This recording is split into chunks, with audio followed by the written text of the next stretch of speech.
Hey y'all, I'm Courtney. And I'm Sarah. And this is Bodice Siblings, the podcast where we read all the books we used to steal off our grandmother's nightstands. And then we drink about it.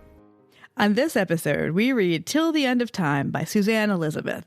It's mostly silly. It doesn't have any heavy trigger warnings, but you should know that this man travels back in time to 1862 Georgia and does not immediately just freak out, shit his pants, and die knowing he's in the presence of actual enslaved people.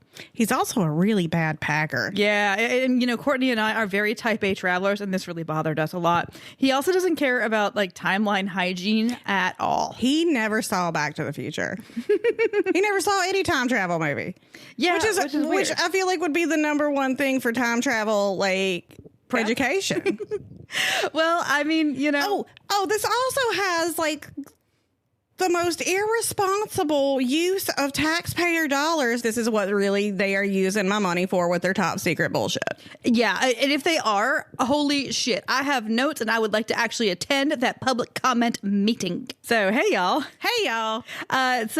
This book, I found this book at the book dispensary and I got it because it has a man in like a flight jacket and jeans standing in front of a antebellum plantation house. And I had to get it, even though it's like a 94 book, so it's a little bit out of our time period. I love a bomber jacket and antebellumness. It's like the kind with the fleece collar. It's very sexy, except that he looks very dim, and that seems to be it's the jacket that you see in Rocky IV when he is training in the Siberia.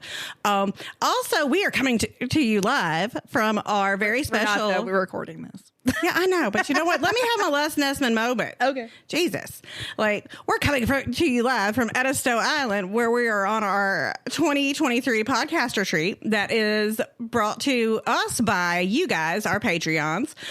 So we thank you for your continued support and allowing this to happen for us. Yeah, I don't want you to think that we just like took your money and fucked off the beach. Actually, we took your money and are recording a shit ton of episodes at the beach so we could actually fucking focus on shit and not have our children ask us for things. It's been amazing. So you guys are our favorite people because I don't know if I've been this relaxed in like. So we're hoping to bring you a little bit more of a steady stream of episodes instead of like, oh my God, we got sick again. Yes. All right. So Suzanne Elizabeth is an award-winning novelist and screenwriter. She formerly was published with HarperCollins, and they were originally published in the 90s, and as she says, were written in the classic bodice ripper style. She says that she's now rewriting each one, leaving the humor and the romance intact, but removing the adult situations that fail to add to the spirit of the stories. No. Be forewarned, there will still be a bit of rough language in the books. Like, no, lady, I want to hear about your horniness. Mm-hmm. So it looks like a lot of what she writes are these time travel books. She's won some awards for her the Destiny series. So there's like When Destiny Calls, Destined to Love, and then Destined Awaits. And so she has won awards for those. So this book was falling apart. It looked good when I got it, but then it is extremely friable. It's like the most acidified. It's demolecularizing. It is. Spoiler alert. It's actually coming from a different time. But the back copy, so it's missing part of the side of the back copy because it's literally flaking off as we go. So I'll read what I can, but I can tell you that they're spoiling the best part. All right, they're giving away the plot twist. And I'll just leave the holes in it. Never intended to stay. Couldn't bear to let him go. I guess Rachel Ann Warren's first mission as a Union spy was prevent a fortune from reaching the hands of the notorious pirate Scott Ramsey, a seductive rogue who, as impossible to outwit as he was to resist. Yet the truth of the matter was that Captain Ramsey was no privateer, but an adventurous 20th century test pilot stranded in the past. And he was even willing to risk the dangers of Civil War Georgia for the reckless temptation of loving this gorgeous hellion. Surrendering to a love born against all odds and fighting the fates that separated them, Rachel and Scott would follow their hearts till the end of time. All right, so let's jump into this book. First of all, we have Scott, the worst test pilot in the world. I wonder if he's really a test pilot or if they're just trying to get rid of him. It's crazy. So Scott is in Washington State, and he lives with his grandma, and his grandma just wants to go to an old folks home. She's like, no, I had to take care of you. Yes, and she's like, I want to go hang out with people my age and do stuff. And he's like, no one can take care of you as good as I can. But I got to go for a while because my job has me go back in fucking time. Now, understand, this is an experimental military time travel thing, but he is not like on site being disinfected. Like, you know how astronauts have to go into seclusion? Yes. Yeah, no, none of that. No. He just drives to and fro. He lives 30 minutes from the base, and he just drives to and fro. He just shows up in the morning. And so what he has packed to go back in time, are you ready for the entire content? Oh, wait, before we do that, let's talk about how they pick where he's going to go. They don't. He's like, oh, well, where are you guys sending me back to today? And they're like, 1862 Georgia. And he's like, oh, the Civil War, fun. And they're like, yeah, we just threw a dart at something, and that sounded good. And he's like, well, how unproblematic could this be? Absolutely the most unproblematic place I have ever gone to in my fucking life. There is no consideration. Okay, so you think that there's probably two ways you could do this, right? You could either outfit this guy in an 1862 outfit and let him take nothing from the future, or you can outfit this guy as if he were going on a backpacking trip, because what's supposed to happen is he gets deposited somewhere and then 6 hours later a thing comes back and gets him. And here's the thing.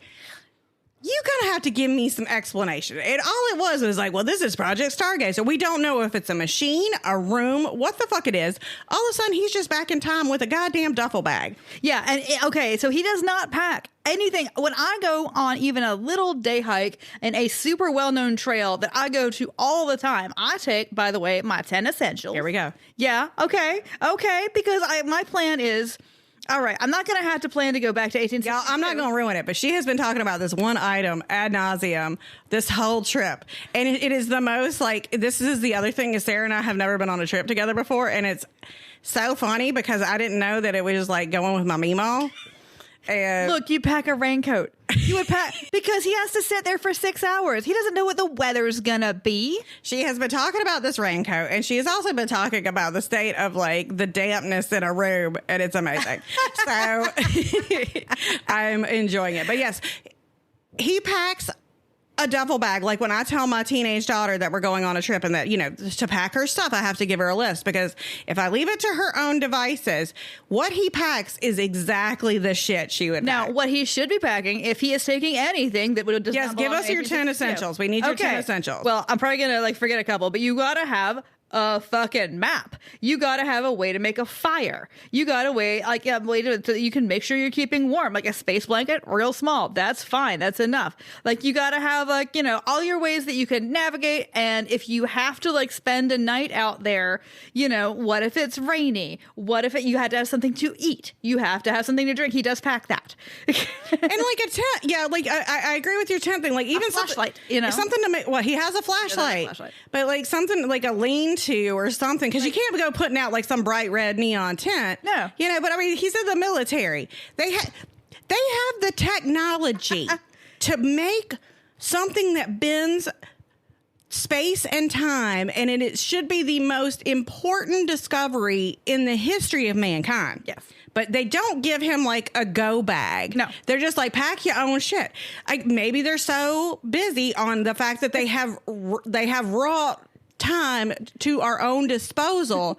But again, the man in charge of this is not some like very serious, stern Oppenheimer looking motherfucker.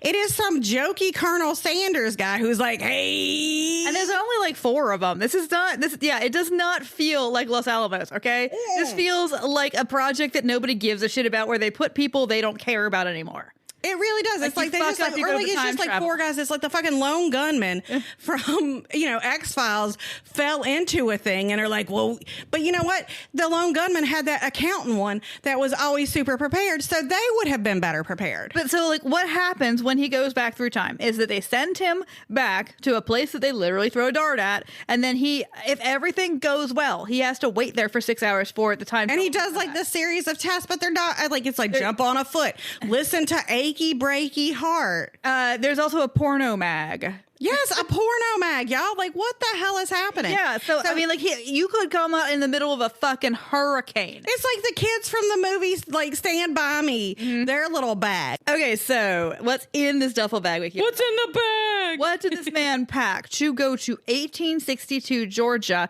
for what he hopes will be a 6 hours of nothing, but could be anything because this is a brand new thing and it fucks up a lot, which he tells us. Okay, he packs in a zippered duffel. You'll notice that is not an 1862 technology. He does pack food and drink. He packs a 1-liter bottle of Dr. Pepper and both a can of Pringles and some M&Ms. He packs the things that he's required to take to test. So that would be a Walkman with Achy Breaky Heart, I guess a single in it, and a nudie mag. On his body, he has a flannel shirt and jeans. Doesn't say what kind of shoes. I would like to know. He is not even in like a mission uniform. No, they make and here's the thing, the military, you guys know how gay it is. They make a uniform and an outfit for everything. Oh, no, they would have time travel force. And it would have a little patch and shit. Yeah. He has a flashlight. Is that it? I think that's it. Yes. I don't even think sweatpants. He has sweatpants. He has sweatpants. That's it. Like in case I guess in case he gets wet. So that's good. You should have a kind of a change of clothes in case you get wet. But yeah, that's it. No raincoat. I would have a raincoat. No raincoat. Nothing really. Nothing great. Thankfully, no gun. Imagine he left that behind. Santa's an idiot. Okay, so the book again. He gets teleported back in time to some random ass like pond in 1862 Georgia where he's like got to jump on one foot. Like the tests are stupid too. This book would have been better served if we didn't have any of like the framing device for if you just started with him in 1862, that would be better. Because I guess got so furious with how stupid like you have not carrying any instrumentation or no. Again, he has got the thing that is like if this was a thing that would actually like that existed, it would upend society forever. Because what they don't talk about, by the way, is obviously every time travel machine is also a space travel machine. Otherwise, you would just be... Because he's in Washington State. He doesn't go back in time from the point of where he is located. He goes back in time and then also, like... geographically travel. But I mean, see, he would be, I mean, they always have to be a geography thing anyway, because otherwise you would end up where our galaxy was.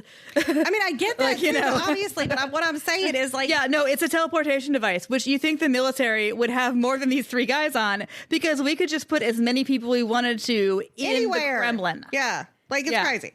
So he's just hopping on a foot, listening to Achy Breaky Heart on cassette. And like, I was like, no, that would have been a CD by that. Well, also, maybe, you know, honestly, anti-skip, not that great at the time. So maybe they thought that was a more robust technology. Maybe that is true. And he's just tooling around. Meanwhile, we've got Rachel Ann Warren, who I think might have been like based on Leslie Ann Warren. Well, what you're not supposed to know yet is that she's a spy. All you know is that like she's from Ohio, so she doesn't know how Southerners do things. She said that she was like that she got tired of like industrialization and wanted to come down to the South where they had that good old slavery. Yeah. She was like a slavery enthusiast. Yeah, and she's like, so her aunt, she's staying with her aunt and her uncle, and the aunt is horny for her to get married to Beauregard Bodine, the most eligible man in the South. And delightfully, Beauregard Bodine is like a wet napkin. He's anemic as fuck. And here's the thing. They live on this whole ass plantation. Beauregard Bodine is a young man. What the fuck is he not at the fucking front for? Yeah, exactly. And like this war does not exist. No. Insofar as like they're getting all the fabric they want. They're getting everything. Yes. And like, so her uncle and Beauregard Bodine's dad, Mr. Bodine, and like, you know, the people of this like shitty town are trying to raise money so they could get this privateer to do some blockade running. Yeah. That is all we have about the war. I don't even know if we're on a coastal town. I don't know where the fuck we are. I know that we are not, because I think that we're actually from where my family is from, because they talk about going north and east to Milledgeville. Yeah.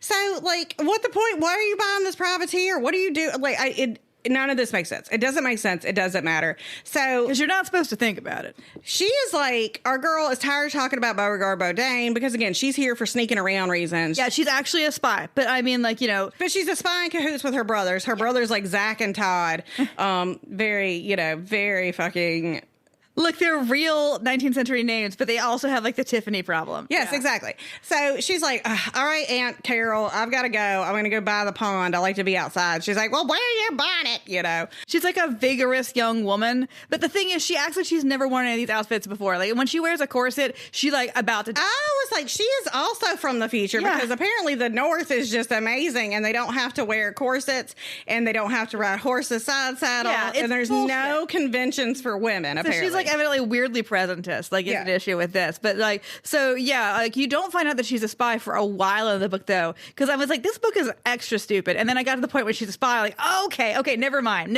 On board now. Yeah. 'Cause a lot of what she's done makes a lot more sense once you know she's a spy. So she is wandering around the pond and she sees this asshole jumping on one foot and she clocks him in his goddamn blue jeans that have not been invented yet and his like flannel shirt, and she's like, hey, what are you doing? And he's like, hey girl, how you doing? And he's like, are you Captain whoever, Ramsey or Ramsed or whatever? Yeah, because like apparently the captain had terrible handwriting. Yeah. And it was Rimsby, but you know, it was also a captain. And he's like, well, I'm Captain Ramsey, because he is a captain of dumbassery. And then she's like, oh, they've been waiting for you at the house. And she's like, we gotta go. And he's like, no, I'm good right here. She's like, no, you're coming with me. But then the uncle happens upon them. And so all of a sudden he's like, gotta go to a plantation.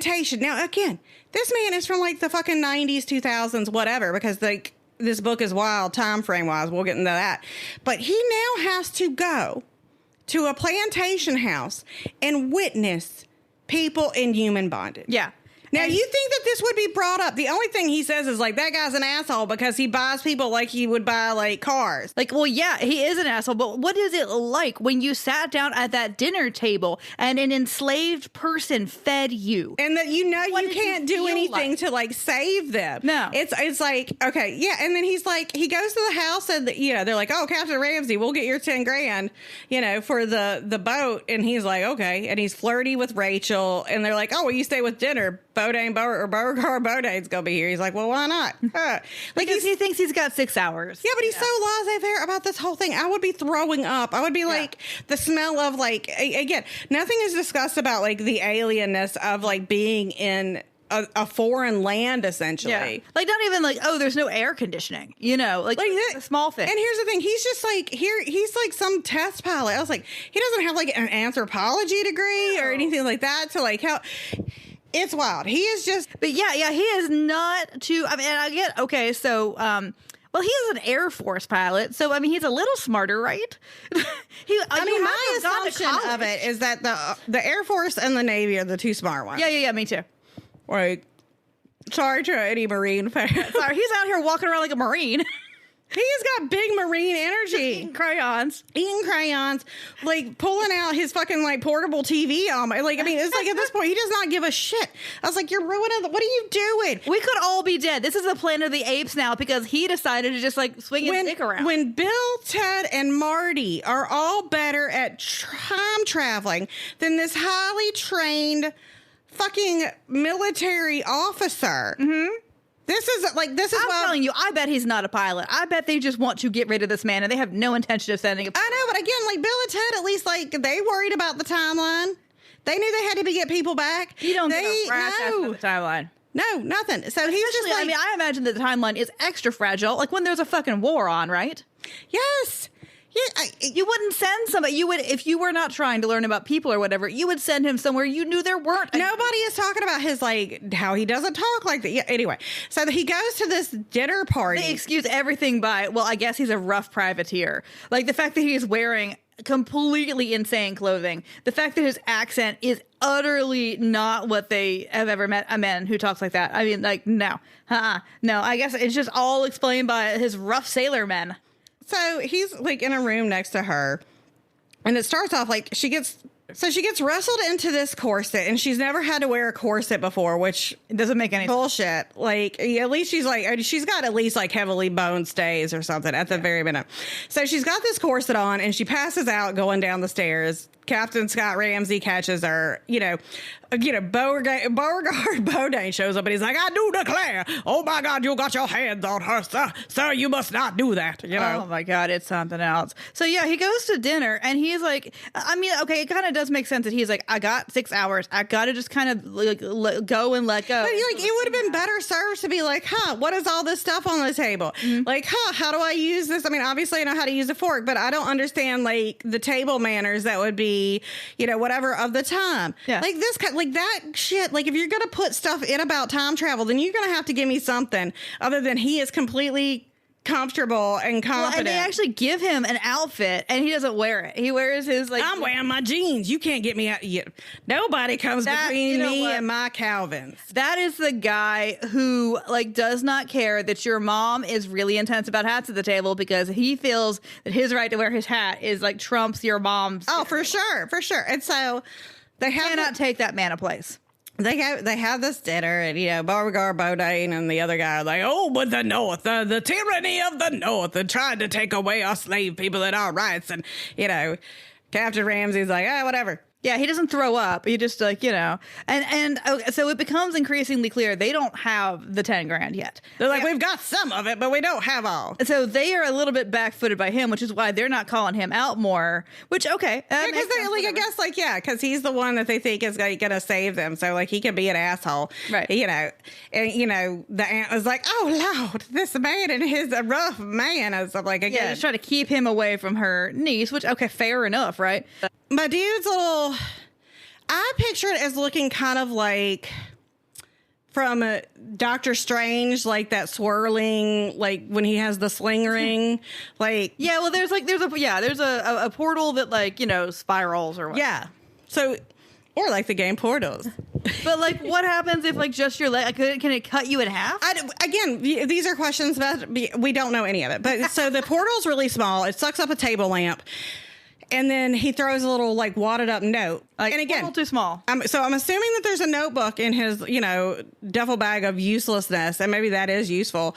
But again, that duffel bag, I could spend an hour talking about it. Oh my God, I absolutely could too. I just every time I try to move on to something else, I'm like, they couldn't even like make a duffel bag with like historically appropriate things. Yeah, no. Like it's wild. Like, okay, so he's never supposed to meet people, but how do you make sure you're not going to meet people when you send somebody to somewhere that's super populated? Let me send you to war-torn blah blah blah. Yeah. Hey, next time we're gonna send you to like the Black Death. Yeah. Like, and that's the other thing. Best of luck. Yeah, they don't talk about vaccinations. They don't talk nothing.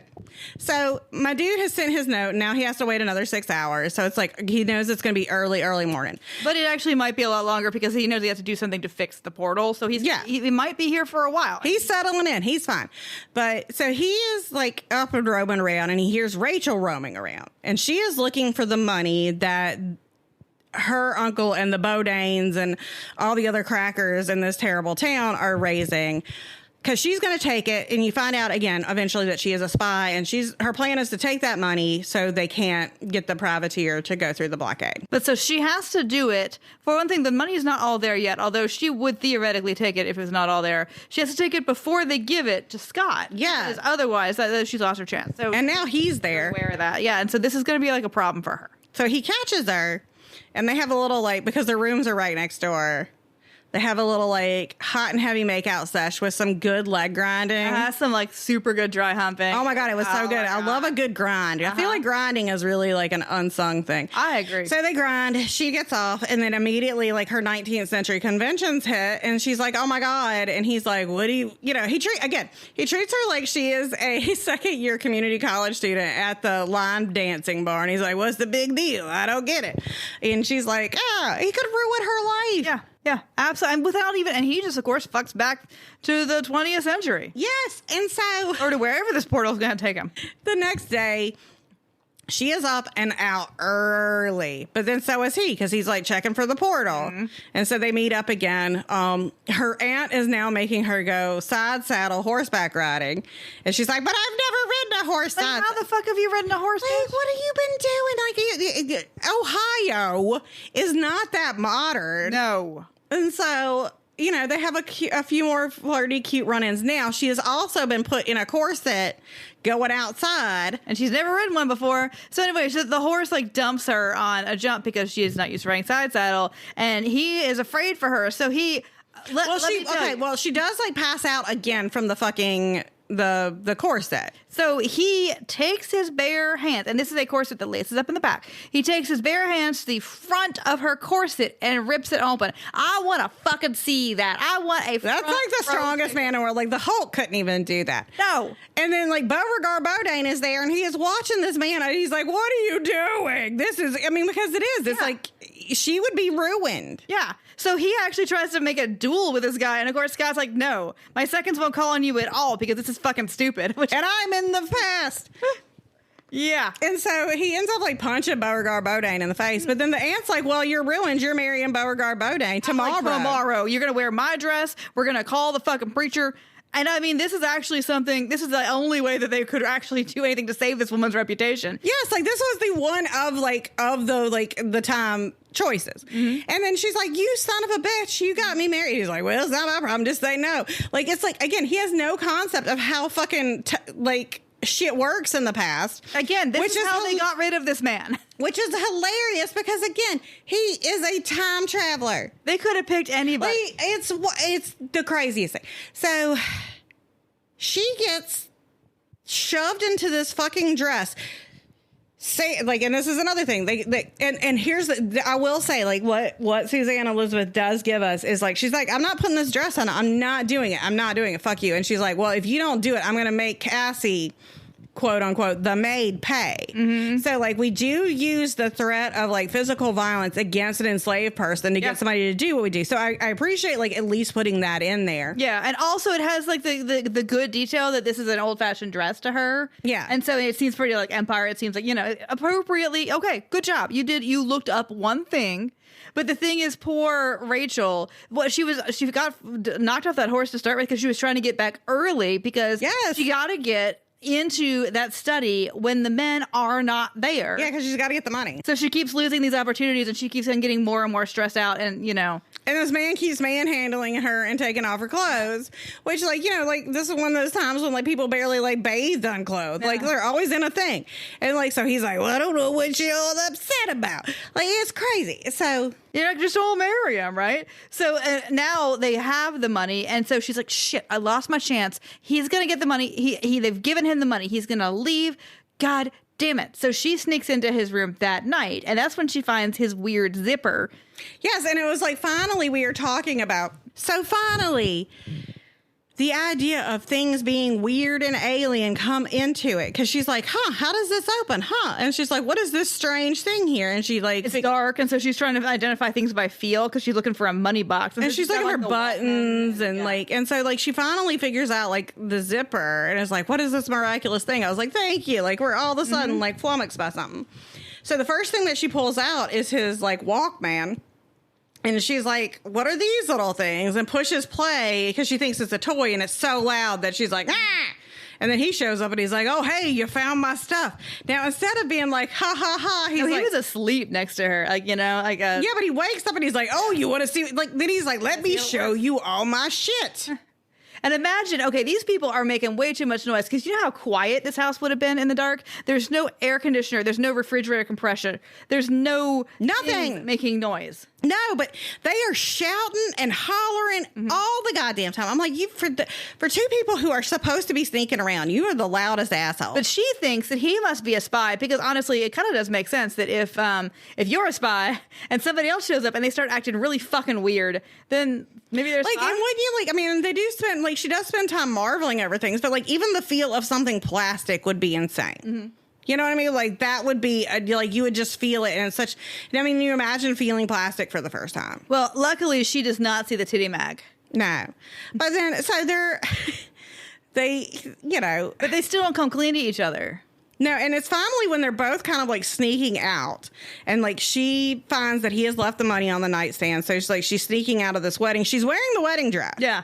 Because she doesn't want anything to happen to Cassie, but she doesn't have a corset on. I'm like, that wouldn't happen either. Yeah. The corset you have to get the dress fit. But I know this is maybe seemingly minutia when we're dealing with a book about society changing technology such as fucking time travel that dealt with it in such a flippant manner that I shouldn't care about a corset and a dress, but like I do. I still do, okay? So she's got the money and she's running. But she knows she's got, because they're going to find out and they're going to be real pissed when they find out that money. Yes, and they think that what they think is that Ramsey has stolen it because the real Ramsey shows up. Yeah. And so they're both on the run together, and they end up we have a deserted shack where she's supposed to meet her brothers. Mm-hmm. And she's like, well, we got enough time for it. And he's like, well, what I got enough time for is to show you what's in my bag. He's like, here, try Dr. Pepper. He's like, here, try Dr. Pepper. Oh, would you like an M&M? Here's a Pringle. Like, put on these sweatpants. Like, so they bang it out. And she's like naked on top of him when her brothers bust in. So and she's like, we're married. And they make the assumption because she had the wedding dress. And so they're like, oh, well, you married him. That's fine. And, he's like, but what? And she's like, shut the fuck up. They will kill you.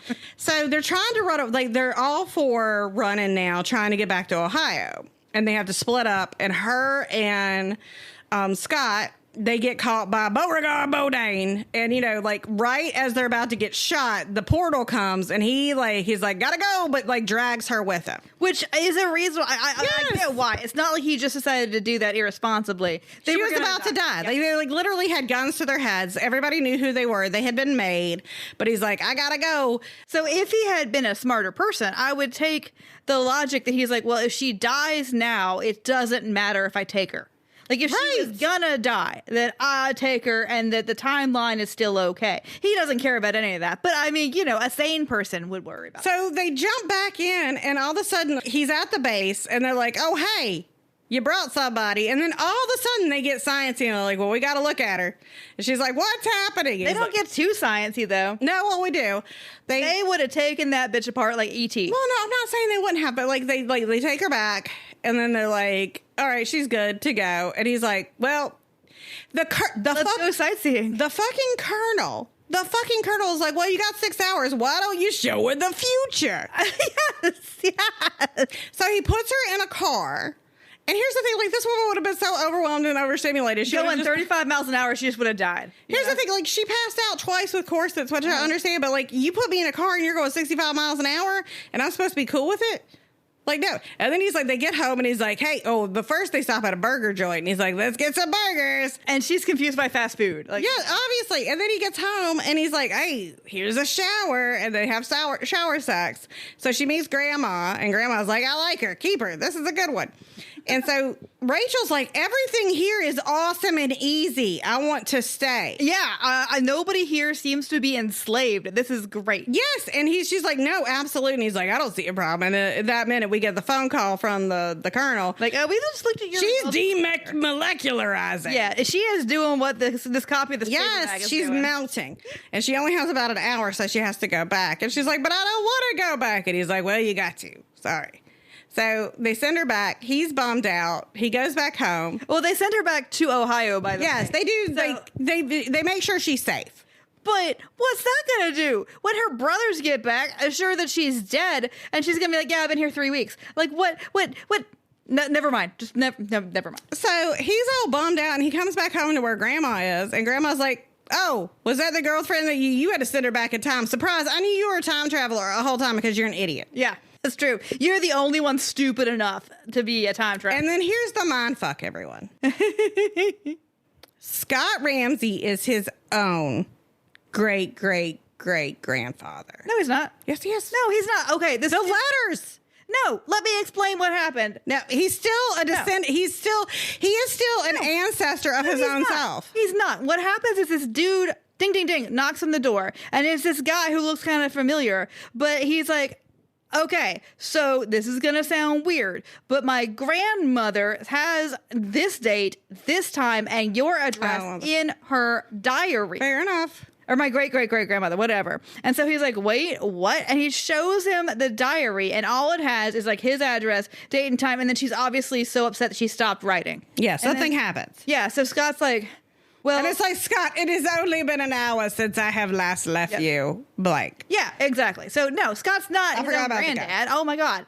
I don't know, but this book is that insane. You're No, telling it's me. not stupid. But so he asked, like, so your grandmother, tell me about her. Like, oh, well, they and my great whatever grandfather moved out, invested in railroads, had a great life. And Scott's like, interesting. Nice to meet you. And then he runs back. Well, no, he talks to Grandma first. Oh, well, Grandma is like, because Grandma's like, hey, I know you're a time traveler. I know that girl is like from the past, but I also know that you won't let me do what I goddamn want to do. And why don't you just go back to the past? And then I can play canasta like I want to.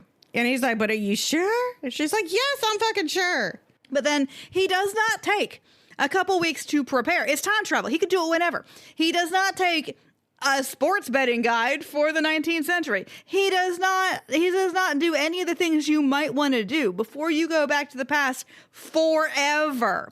He's got to change power of attorney at least. If he's in charge of Grandma, he's got to set that shit up for her because he's in charge of her finances. Yeah. Well, none of this. No, you got to do paperwork. Hours. I guess it's only because he could go whenever, but maybe once they have like some fucking committee meetings, they wouldn't send him. But also maybe now that the people know he's back there, he can kind of like hop back and forth. I don't know, bitch. No. Don't make a face. You don't know. Once you're there, that's it, bitch. That is not it.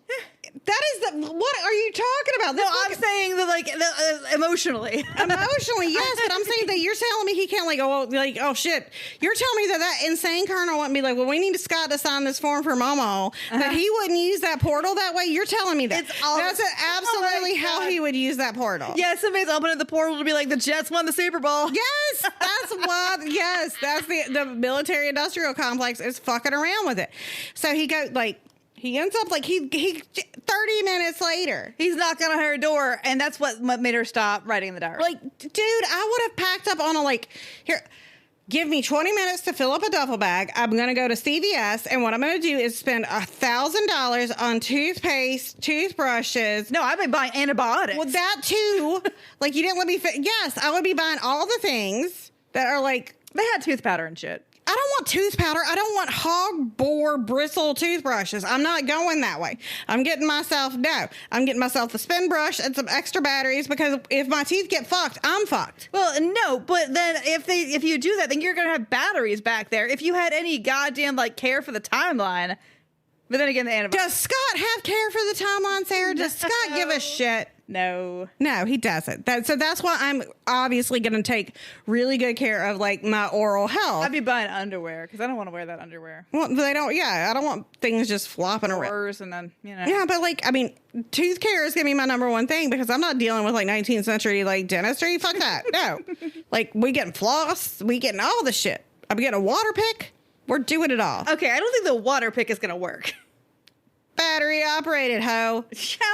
Never mind. They have those little ones now. The point of the matter is this man does not do any of this. He just gets in his car, floors it going 10,000 miles an hour. Surprisingly, doesn't die on the road. Where he lives 20 minutes away. Again, it's wild. Send me back right now. And he tells the guy, like, hey, can you do me a favor? The guy's like, sure. Yeah, why not? Why doesn't he, like, I don't understand why he's not like, oh my God, this book. And like, so she is writing in her diary and looks up and he's like, hey, baby, I'm here. And then she's not like, how am I going to explain to you where you, anything. Or it'd be like, you sure we can't go back? There's no way that like I can get unmelted because I would really like to live where I don't have to spend hours cooking. I would really like to live where it takes me 20 minutes to like go 60 miles an hour. I would really like to get, like maybe let the technology mature a little bit, Scott. Like there's fucking, you took me to a place where there's indoor plumbing and I took a shower. Yeah. I took a goddamn shower. By the way, an enslaved person did not have to heat up the water for me to do it. Right. Nobody was, caused any pain or suffering by me taking that shower. It's amazing. But there's no human cost. No, but she's just like, oh, hey, boo. And yeah, they live happily ever after in fucking 1862 Ohio. Yeah. Anyway, so question time. Big dick energy or big dick energy? He was fine. He just took it a little too cavalierly about her reputation and shit. Yeah. Like, again. And he was so stupid. Everybody in this book is too stupid. And I mean, it's fine that the enslavers are too stupid.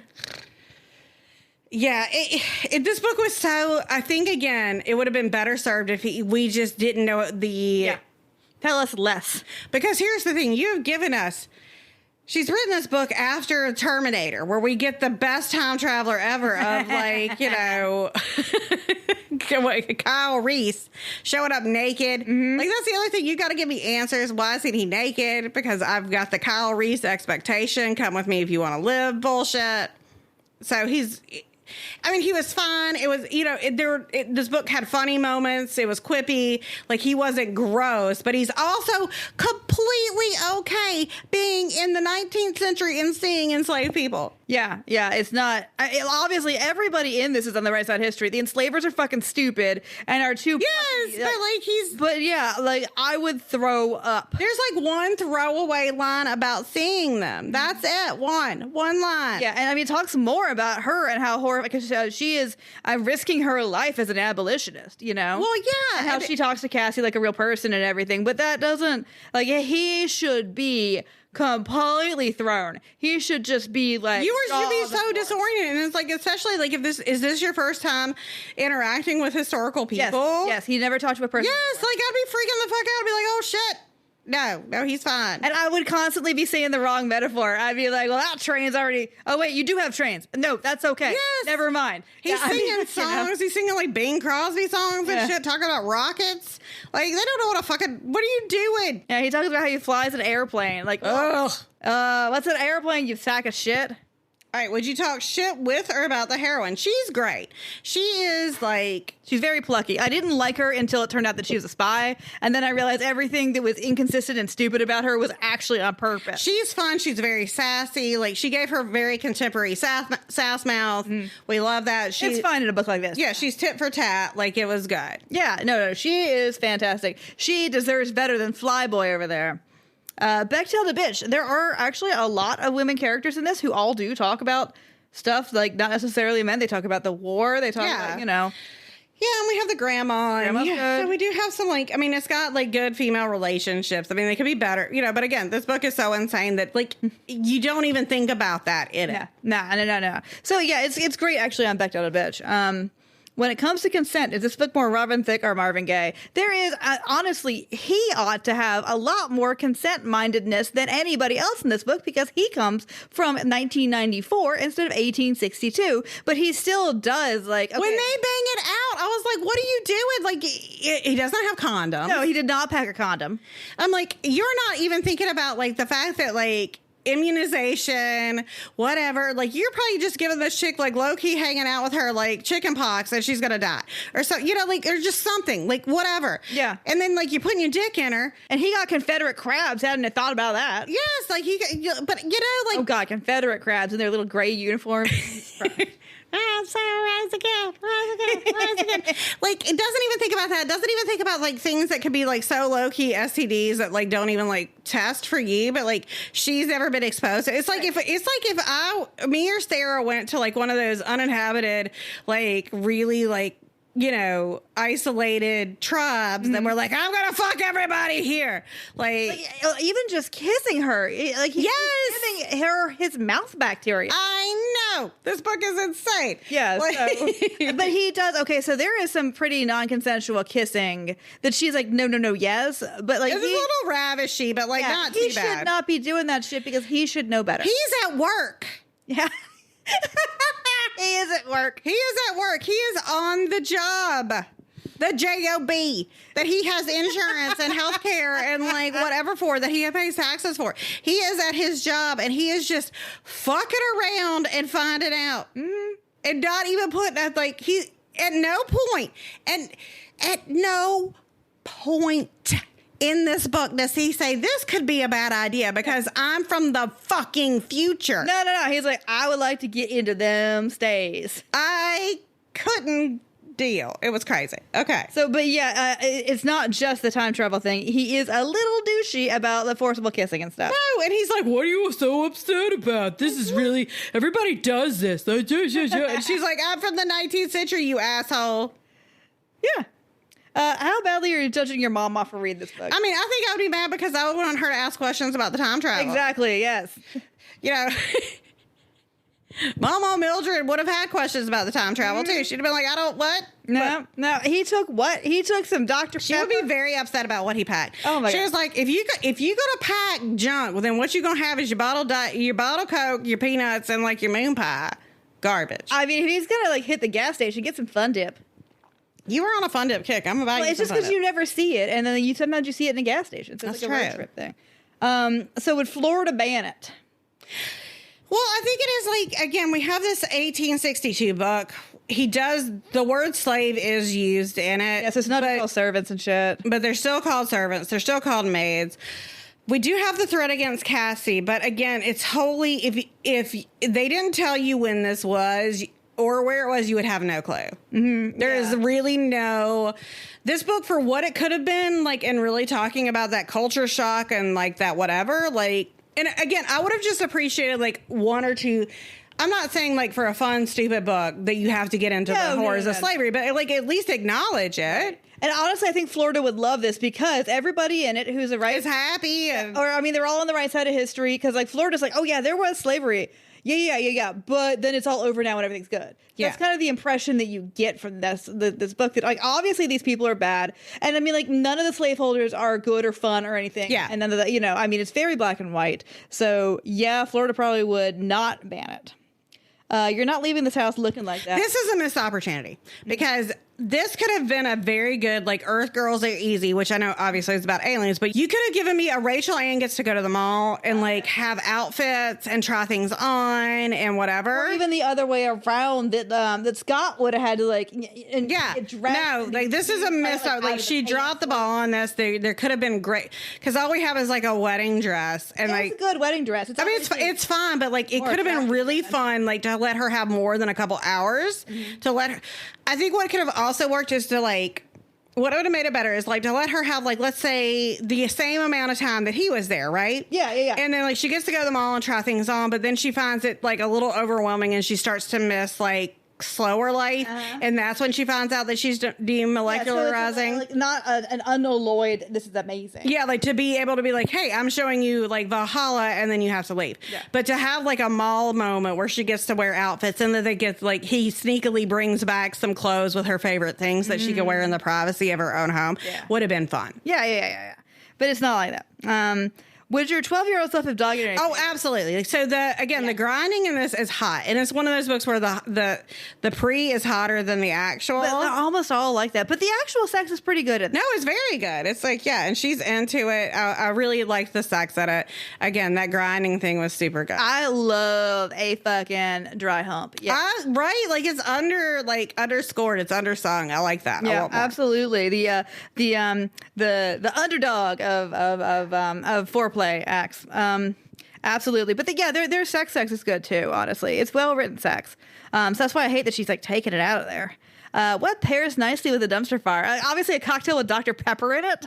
Yes, a Dr. Pepper cocktail or I do declare bourbon. My God. Because it's very much of that, like, I say. Yeah, we had to call it the Foghorn Leghorn. Yes. So I think, I do think if we can find some kind of Dr. Pepper based cocktail, which I don't even know, because, like, I know. As a North Carolinian, I always get, like, cheerwine.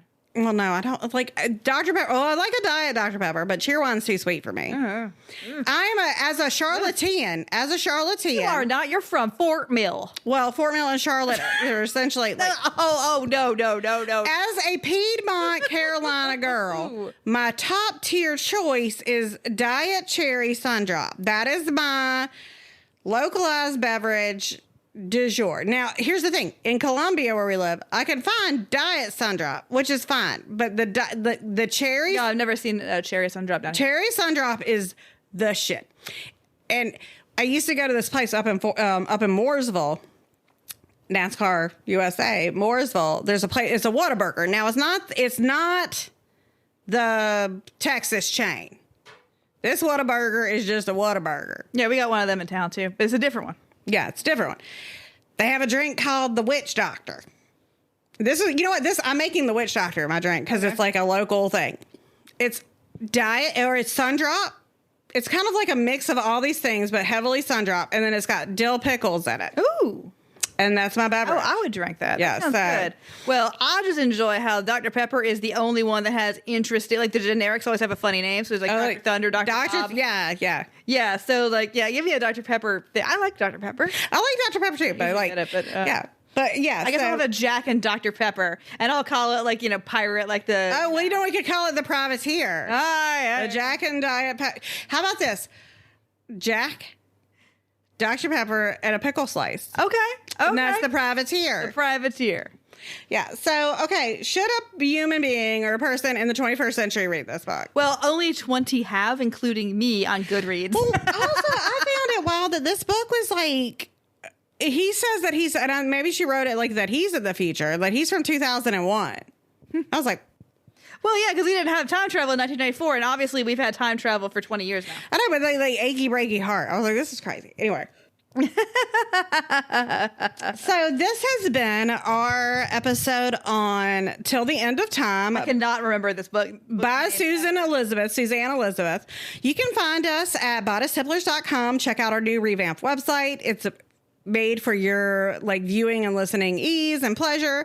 You can find us on Instagram at Bodice Tipplers. Blue Sky, Sarah is running the show, and it is Bodice Tipplers. She will also send you an invite if you would need a Blue Sky invite. It'd be cool because they do know who sent them. So they don't. You can't ruin her being club rep. And then you can find us at Facebook at bodicetipplers.com. Again, we're coming to you, I like to say live because I like to be less Desmond, but we are coming to you from Edisto, South Carolina. And again, we want to thank our Patreons for making this happen for us. We feel very cool and special. And it's kind of a nice, unique thing to be able to be like, our podcast that we made on a whim and like for fun is bankrolling even like the smallest. Like that we just got to do a thing doing that. So that's a really great feeling. And we want to thank you guys, our supporters. And we are trying to pay it back with consistent content. I like that you're I don't want them to think that we're just like living it up on their dime. I don't think they do, but I think that they're like, well, Sarah, we'll see if you can make consistent content. Oh, well, I'm not promising that. Yes. Anyway, we will see you next time.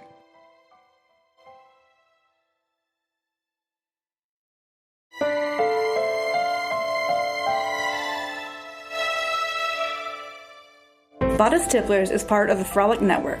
Find more podcasts you'll love at frolic.media/podcasts.